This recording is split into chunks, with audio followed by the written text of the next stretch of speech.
let's just say you've got almost all your alphabet. Now, you may not have it all done. But one of the things that I've found is you won't really even know what you need to reshoot until you start kind of bringing it into InDesign and start really thinking about, okay, is this working? Is this not working? You know, what do I need to change about it? That sort of a thing. So what I want you to do is, the first thing we have to do, obviously, is we have to select our letters. Let's just say you've got a couple you like. Okay, they're all camera raws, of course. So you're going to have to go in and you're going to have to convert them again, just like before. So just right-click, open with camera raw. It's going to pop up here, and you're going to be able to make your adjustments. Now, based upon what we were saying the other day, or what I was saying yesterday, guys, pay attention. This is a white door. Now, it's not white because of the color balancing. That's the temperature of the lights that she was taking the photograph with. It doesn't mean that it's a bad photograph. It doesn't mean that it's not going to work for the purpose of this assignment, okay? But I don't want you just to accept it as it is. You need to go through and edit these photographs. I was very disappointed in the last assignment. Look at the difference that I can make just with a little slider, a little exposure lift here, maybe a little recovery to bring back the highlights a touch, but not too much. Okay, that's an incredible change from what we had before, especially when we're really only looking at this as a T, so we're looking for this here, okay? So it doesn't, you know, the other stuff's not as important. This one here is very blurry. We'll use it anyway, just because I've already selected it. And then here we, again, exposure up, change the color balance a little bit. You can see the histogram here. You know this is a white piece of paper. So it shouldn't be orange like that. You guys have got to start doing a little bit more here. So that looks pretty good. Maybe a little bit more exposure. You can, remember, you can do a lot of stuff here. Take your time. Get these images set up. Now what I'm going to do is I'm going to take these 3 images and I'm going to go put them in a new folder. Well, you don't even have to do that, especially if they're done by name. You can keep them in the same folder. But what's most important is I am going to now save them into a Photoshop file so that I can open them in InDesign. Because remember, camera raws do not open in InDesign. So here I go. I'm just going to highlight all, whoops, I hit the caps lock instead. So I'm going to highlight all 3 of them like that, or you can just hit select all. And now we're going to go down here to the bottom. See this? Save images. When that happens, you're going to get this dialog. We can save in the same location, and we're going to make them Photoshop files. Okay, keep the same name because it's, you know, I want the alphabet name there. You should have changed the name of your files to an alphabet, you know, what letter they are, like I said. And then what's really important here is selecting the format. Let's use Photoshop. You could use TIFF, but let's use Photoshop. It's just a little easier just to open up in Photoshop if you need to edit it later. And then we're just going to hit save. All right, so now it's going to go through. It says, ooh, remaining items to process, 1, and it's done. Yay, okay. There's a write permissions error. And the reason why it's doing that is because I'm in my login. So let's try this again. So let me save them to my desktop really quickly. But you should save them just in the same location. Kat, I should have kept you logged in. But that's okay. So let's just try that again. So it's going to put it on my desktop. Boom, boom.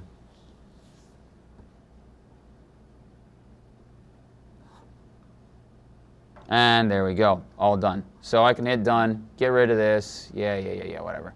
It doesn't, it also wouldn't let me save the changes to these. Oh, well, maybe it did. Because again, I don't have permissions to, I can see things in your folders, I just can't change them. I can't save them. So anyway, so then what we're going to do is we're going to go to InDesign. And it's very conceivable, by the way, that you're going to have all 3 InDesign, Bridge, and Photoshop all open at the same time if you start doing some editing. That's perfectly normal.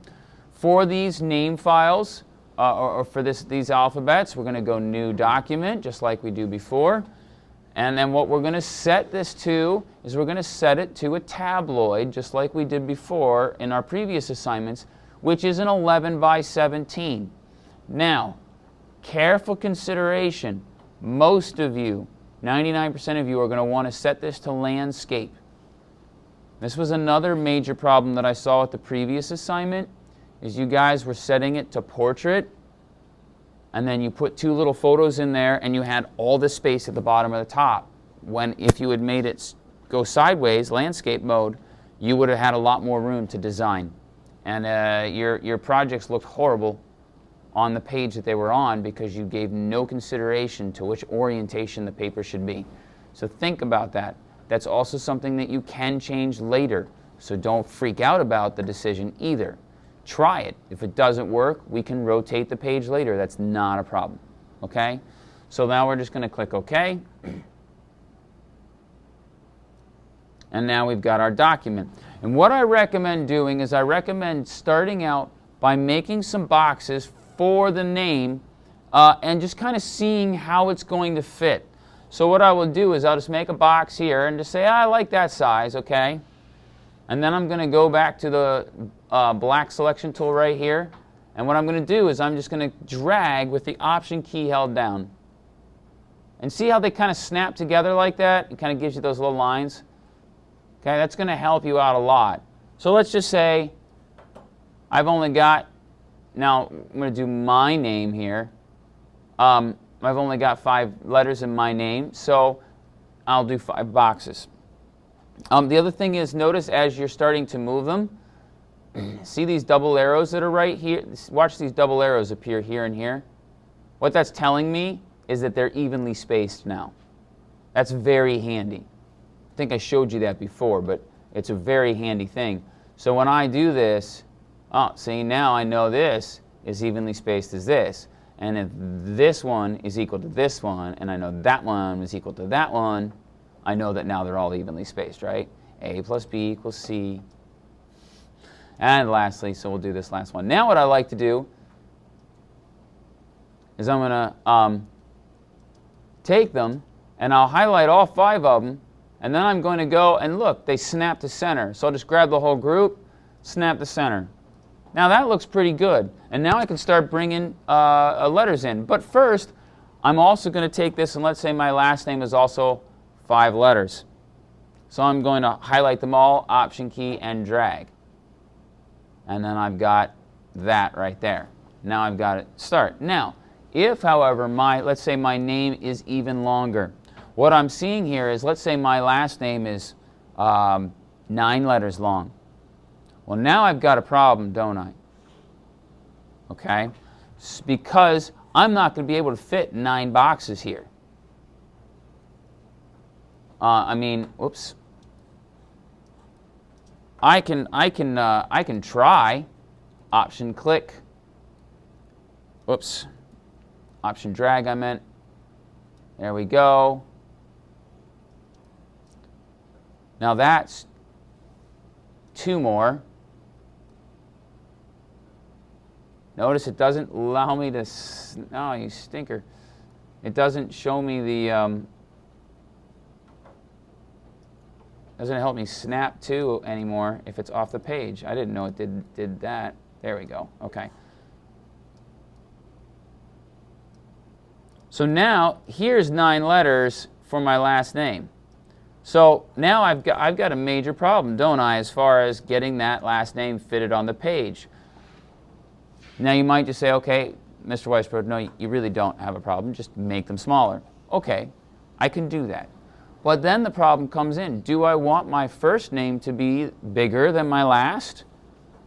I don't know, maybe, probably not. I probably want all the letters to be about the same size. So what are some considerations here? How do you make this work? Well, maybe I can bring all the letters together so that they're touching.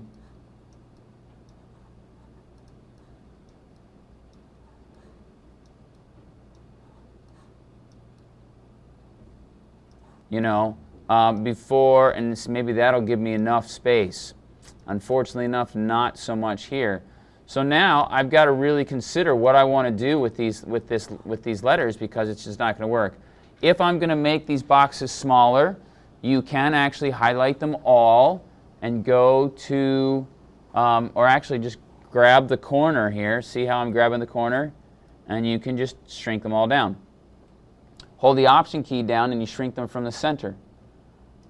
Now, if you're going to do that, though, now we've got that problem that I mentioned just a minute ago. My first name is much bigger than my last.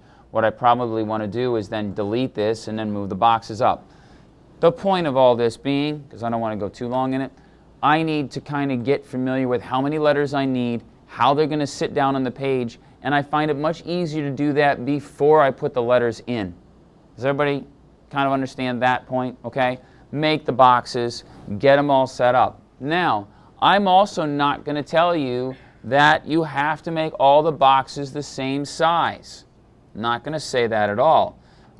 The letters can be different sizes if you want them to be. You have artistic license here. You have the ability to do whatever you want.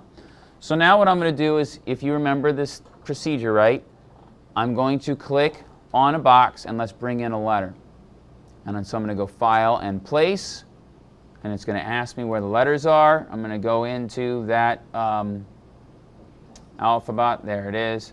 And let's bring in, actually I wanted the Y, even though it's no, I chose the one photograph that wasn't in focus, right? So now it's going to come in. It's going to come in too big, which is typical. We're going to go back up here to our auto fit. We're going to hit Fit Content, and it's going to fit the content so that it fits. Now I've got to start thinking about how I'm going to scale this up. And scaling up can really help you in a couple of ways. One, it can help you crop out extraneous information and isolate your letter. And so that's going to be really huge. So I'm going to click in the center on that circle, and now I can scale this image up and move it around to try and isolate my Y. So if I'm looking at it, that looks pretty good there because it isolates and gets rid of all the extra stuff. That looks like a Y. Okay? So now let's go on to the next one, and you can play with it. You can also rotate things. Remember, if you go up to the corner here, so if something's a little off center, you can rotate them. So I might want it to be a little tilted. Now, with this image, I probably wouldn't do that because then the houses in the background are going at an angle. However, if you didn't have those houses, if you had a nice plain sky background, it probably wouldn't matter. Okay, so just be mindful of that. Excuse me. So let's go back and let's place in our T. This is a good one to show you how this can work. So the T comes in, it's too big, I auto fit it, then I go in, I click on the circle. And now, again, I can zoom in to isolate the letter that I really want. When you are scaling, make sure you hold the Shift key down, okay, so that you are not squishing anything. That was another thing I saw in the previous assignment that was starting to drive me nuts. Some of you people were squishing your objects when you were resizing them for the boxes. Don't do that. It's really annoying, number one. Number two, it looks bad, and as this is an art class, we don't want things that look bad. So there we've got a pretty decent T. Okay, and you can see the image is actually much bigger than the box. I'm using very little of the image, but that's okay, especially at the size that these boxes are at. That's fine. And this is why I didn't want you to crop. Remember I said don't crop in Camera Raw? This is why. You can crop in InDesign, and I want you to have that flexibility. Does that make sense? And then you can just continue doing this to every single letter. And then, of course, one of the most important parts, save the InDesign file. Okay? And I'll just call it alphabet layout. Done. Any questions? It's pretty simple. A lot of you should be starting this process tomorrow and today.